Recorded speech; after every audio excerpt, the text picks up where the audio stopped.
Hey there, I just got this new notebook. I ordered it off of Amazon and I thought I would just hop on camera because I'm going to do a quick pen test to see how the paper holds up to different mediums. This is a Rhodia, but it's actually a tiny version of their regular notebook, and lots of people like to use this brand for bullet journaling.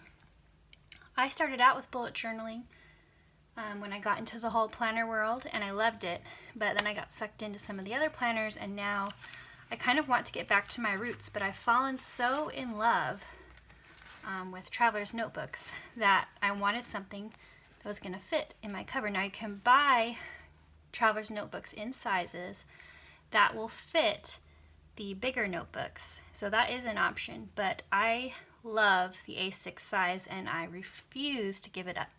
I've tried other sizes and, sorry if the camera's shaky, I just can't. I can't give up my A6.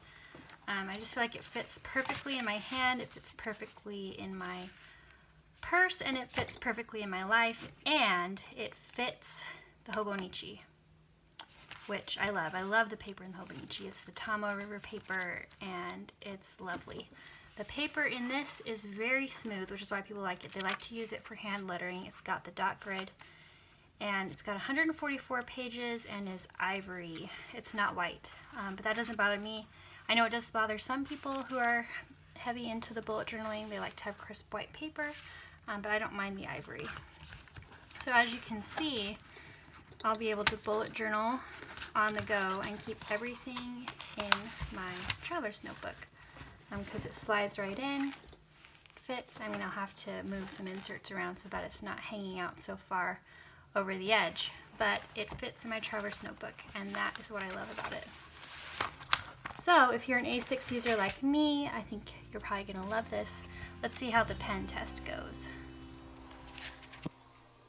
Okay, so once again, I apologize for the shakiness of the camera. I have it attached to my table, which apparently isn't too sturdy, so I'm going to make sure I get that fixed for future videos.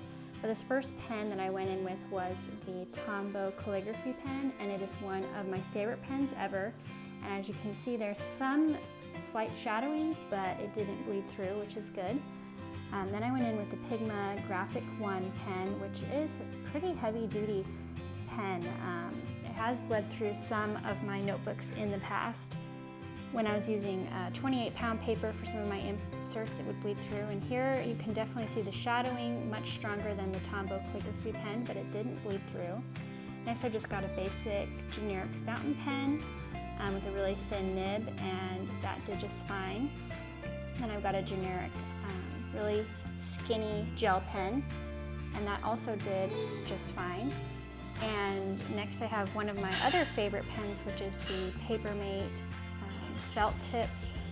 I believe it's the Papermate Flair, and that did well also. And as you'll see, almost all of these pens did a really good job, except when we get to the Copic marker, which is alcohol based, so of course it bled through. Like even on some of my best paper, the Copic marker still bleeds through, so you don't want to use that on anything where you're planning on doing something with the back of the page. But as you can see, the highlighter did fine. Of course the pencil does fine, just put it on there for comparison.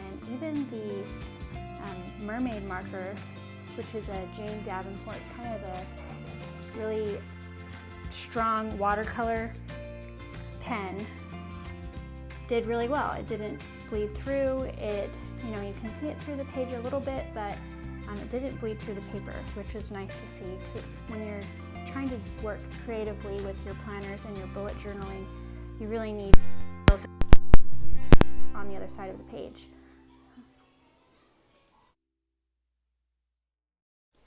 So that's about it for this video. I've added in some pictures of close-ups so you can see what the pens look like on the page and what the shadowing situation is like on the other side.